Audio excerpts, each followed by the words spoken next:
नमस्कार दोस्तों।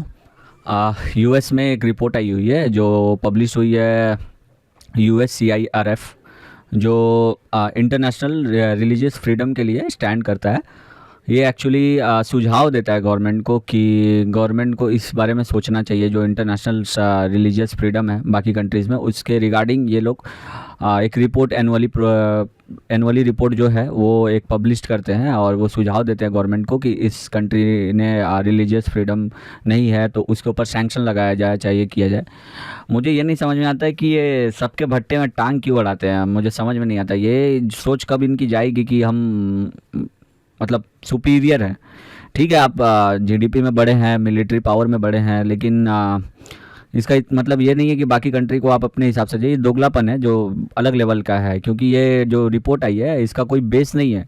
ये एक तरफ बायस्ड और बोला जाता है ना, आइडियोलॉजिकल जो सोच होती है उसके ऊपर लग रहा है ज़्यादा से ज़्यादा।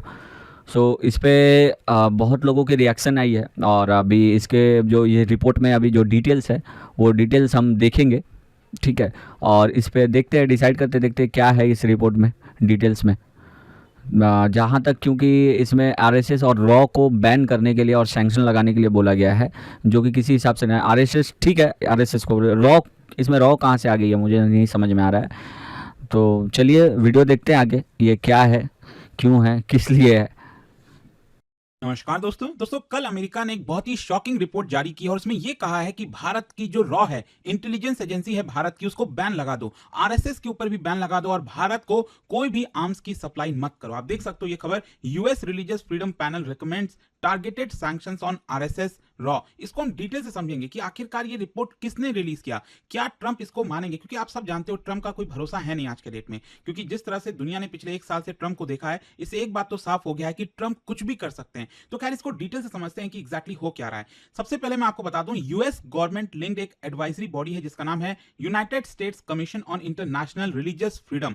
उन्होंने 2026 का जो एनुअल रिपोर्ट है ग्लोबल रिलीजियस फ्रीडम को लेकर वो जारी किया और इस रिपोर्ट के अंदर बेसिकली कमीशन ने ये रिकमेंडेशन दिया है, मतलब यूएस गवर्नमेंट को रिकमेंडेशन दिया है कि आप भारत के जो कुछ एंटिटीज हैं उसके ऊपर सैंक्शंस लगा दीजिए, साथ ही साथ बहुत ही स्ट्रांग मेजर्स लीजिए भारत के खिलाफ, ताकि वहां पर जो रिलीजियस फ्रीडम को लेकर वॉयलेशंस हो रहा है, मतलब इनका यह कहना है कि भारत में बड़े स्तर पर रिलीजियस फ्रीडम का हनन हो रहा है, वॉयलेशंस हो रहा है, आजादी नहीं है, और इसी को देखते हुए एक स्ट्रिक्ट एक्शन लेना चाहिए भारत के ऊपर। इनके द्वारा रिकमेंडेशंस क्या क्या है मैं आपको पहले बता देता हूं। इनका यह कहना है कि जो आरएसएस के एसेट्स हैं अमेरिका के अंदर उसको फ्रीज कर दो, साथ ही साथ यहां पर टारगेटेड सैंक्शंस लगाओ इंडिविजुअल्स और ऑर्गेनाइजेशंस के ऊपर जो एक प्रकार से जो वॉयलेशंस है रिलीजियस फ्रीडम को लेकर वो कर रहे हैं, तो उस तरह के लोगों के ऊपर बैन लगा दो, उनके ऊपर सैंक्शंस लगा दो। साथ ही साथ यहां पर सैंक्शंस लगाया जाए भारत की इंटेलिजेंस एजेंसी, और ये मेरे ख्याल से काफी शॉकिंग था कि यहां पर स्पेसिफिकली रॉ को लेकर कहा जा रहा है। और इसके अलावा यहां पर ये बोला गया कि भारत को जो है कोई भी आर्म्स सेल मत करो। देखिए मुझे तो लगता है कि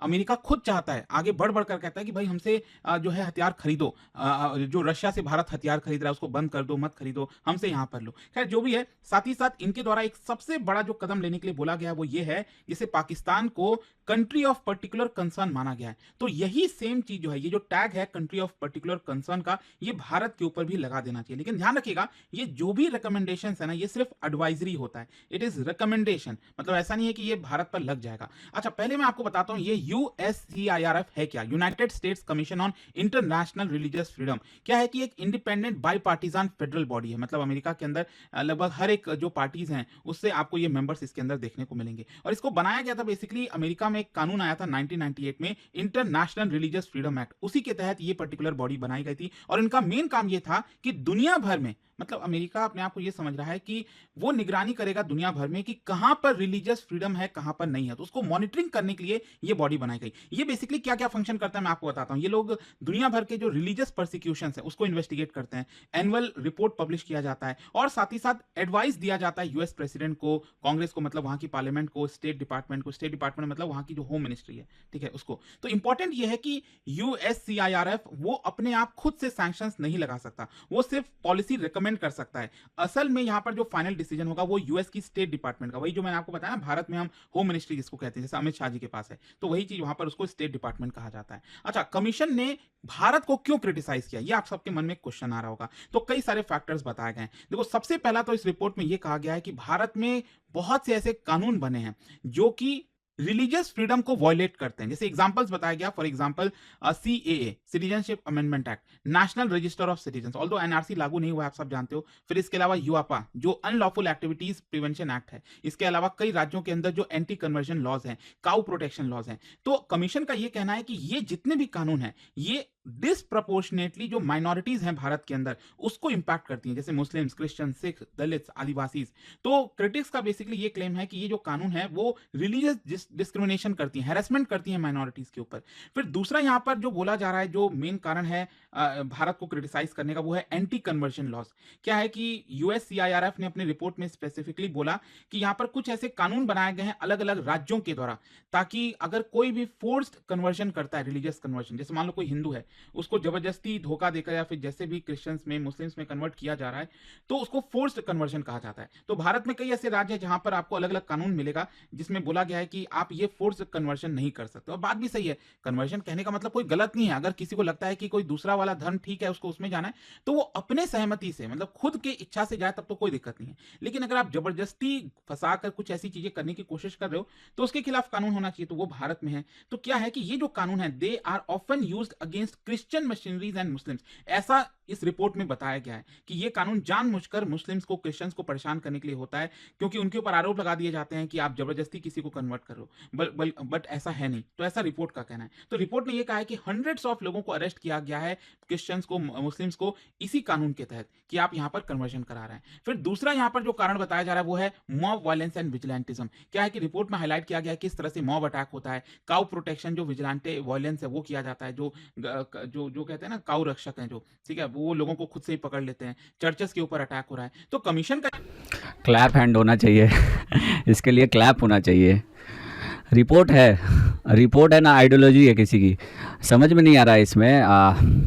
ये चीज़ बोली जा रही है कि कन्वर्जन, फोर्स कन्वर्जन का लॉ गलत है। फोर्स कन्वर्जन होना क्या अच्छा बात है, इसमें आर्ग्यू क्या है? मतलब मुझे नहीं समझ में आ रहा फोर्स कन्वर्जन होना। और एक बात मैं समझ गया, once a Pakistani always a Pakistani. यहाँ पे जो USCIRF की जो ये है प्रेसिडेंशियल है, उसमें वाइस प्रेसिडेंट आसिफ मोहम्मद बोल के, जो पाकिस्तानी ओरिजिन का है, वो है। सो ये रिपोर्ट बनना स्वाभाविक है, नॉर्मल है। ये जो बनाया गया है, ये देख के ही रख के ही बनाया गया है, क्योंकि इसमें RSS, उसके बाद से आपका रॉ एजेंसी, उसके बाद से UCC या NRC हो जा रहा है, CAA हो जा रहा है। मतलब इससे तो साफ समझ में आ रहा है कि ये लोग मतलब पाकिस्तानी का कोई मतलब रेडिकल माइंडसेट होता है इन लोगों का। मतलब कुछ भी किसी के अगेंस्ट, मतलब इंडिया के अगेंस्ट बना दो। और ये अच्छा, अभी जो यहाँ बांग्लादेश में हुआ था, वो क्या था? उसके ऊपर तो कोई रिपोर्ट नहीं बनी इन लोगों की। उस समय हिम्मत नहीं हुआ इन लोगों को रिपोर्ट बनाने पे। जो बांग्लादेश के अंदर हुआ, सामने सबने देखा, पूरा दुनिया ने देखा, जिंदा जला दिया गया। कितनी लड़कियों का रेप हुआ, कितना, मतलब हिंदुओं के ऊपर जितना जितने टाइप का ब्रूटलिटी हो सकता था, वो लोग ने सब पॉसिबिलिटीज की है। और वो वीडियो, बाकायदा वीडियोस बनाए हुए हैं इस चीज़ की। और यूएस जो बोल रहा है, ये ज्ञान दे रहा है, ये लेक्चर दे रहा है दुनिया को। यूएस तो खुद ही कत्लेआम मचा के आया है। सीरिया हो गया, इराक हो गया, अफगानिस्तान में 20 साल लड़ाई लड़ी है। तो ये क्या, ये कम है? दोगलापन देखो, अजीब है। मतलब खुद के ऊपर कुछ नहीं एक्शन लेना, खुद का गिरेबान नहीं झांकना है। इंडिया के ऊपर, इंडिया के ऊपर इतने सारे ये कर दो, वो कर दो, ये सैंक्शन लगा दो। मतलब समझ में नहीं आ रहा है। इससे साफ समझ में आ रहा है ये आइडियोलॉजिकल जो ये है ना सोच है, वो आइडियोलॉजिकल सोच है। ये रिपोर्ट नहीं, ये आइडियोलॉजिकल सोच है इनकी। और एक बात सच बोला, सर ने बोला एक बात कि जो अभी गवर्नमेंट बैठी है ना यूएस में, उसका कोई ठीक नहीं है।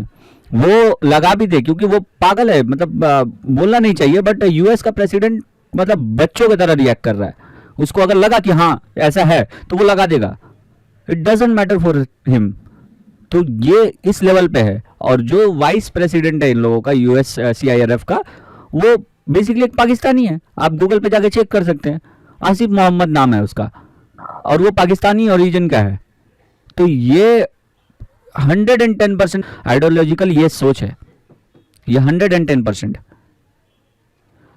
तो ये अगेंस्ट में किया जा रहा है कि मतलब दे दो। अभी तो जो प्रेसिडेंट बैठा हुआ है उन लोगों को भी ये चीज़ पता है, अभी जो प्रेसिडेंट बैठा हुआ उसको दूंगा, अभी बहुत अच्छा टाइम है। कुछ नहीं, पागलों की तरह वो लगाते हैं, क्योंकि उसको रिलेशंस वगैरह से कोई मैटर नहीं है। किसी वैसे भी उनके अलाई थे, वो उनके अलाई के साथ कैसे बिहेव करते वो पूरा दुनिया ने देख लिया है। अभी भीख मांग रहा है कि वो अलाई आए और ईरान में लड़े साथ में, वो अलाई ने डायरेक्ट अपना कंधा झाड़ दिया, नहीं। कुछ ने बोला हम सोचेंगे, कुछ ने बोला कि हो ही नहीं सकता। तो ये कंडीशन है।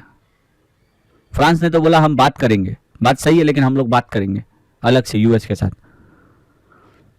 सो इनकी हालत ये है, और ये बात कर रही है, मॉरल्स की बात कर रही है, रिपोर्ट की बात कर रही है, इस लेवल की बात कर रहे हैं। मतलब अरे ये पाकिस्तानियों का भी मतलब क्या है, मतलब पाकिस्तानी अपना छोड़ेंगे नहीं, कहीं पे भी जाएंगे। इसी वजह से इनको एक जो ऊंचा पद होता है ना, जो किसी इंस्टीट्यूशन में ऊंचा पद होता है ना, इसी वजह से इनको नहीं मिलता है। और जब मिलता है तो ये अपने औकात दिखाना चालू कर देते हैं, बेसिकली अपनी आइडियोलॉजी घुसा देते हैं वहाँ पे, बायस्ड हो जाते हैं। तो ये हालत है इनका। ये नहीं देखते हैं कि हम मैं अपना काम सही से कर रहा हूँ कि नहीं, ये काम वो ये नहीं देखेंगे कि हम मैं दोनों पक्ष को देख के उसके बाद करूँ, नहीं, ये दोनों पक्ष को नहीं, ये अपना पक्ष देखते हैं, अपनी आइडियोलॉजी लेके चलते हैं। इसी वजह से ये हाई पोस्ट पे नहीं। अगर ये हाई कोई बड़े इंस्टीट्यूशन में या फिर किस लेवल के होते, प्रेसिडेंट वगैरह, तो ये कुछ भी कर दिए होते, दुश्मनी में ये कुछ भी कर दिए। इनका सोच तो वही है, ये हालत है इनकी। खैर इससे कुछ होने वाला नहीं है, लगाओ बैन, जो करना है करो, इंडिया को जो करना होगा वो करेगा। तुम्हारे से कोई परमिशन लेने जा नहीं रहा, आज के टाइम पे दुनिया भी तुमसे कोई परमिशन लेने नहीं जा रही है, और ना ही इंडिया लेने जाएगा। इंडिया तो शुरू से ही नहीं ले रहा है, भाव ही नहीं देता।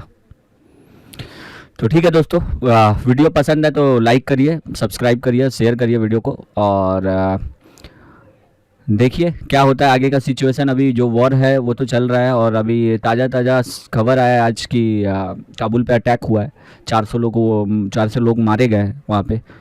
सो आगे ये वीडियो भी देखेंगे, आगे ये वीडियो पे भी चर्चा करेंगे। तब तक के लिए धन्यवाद, मिलते हैं अपने अलग वीडियो में। Thank you.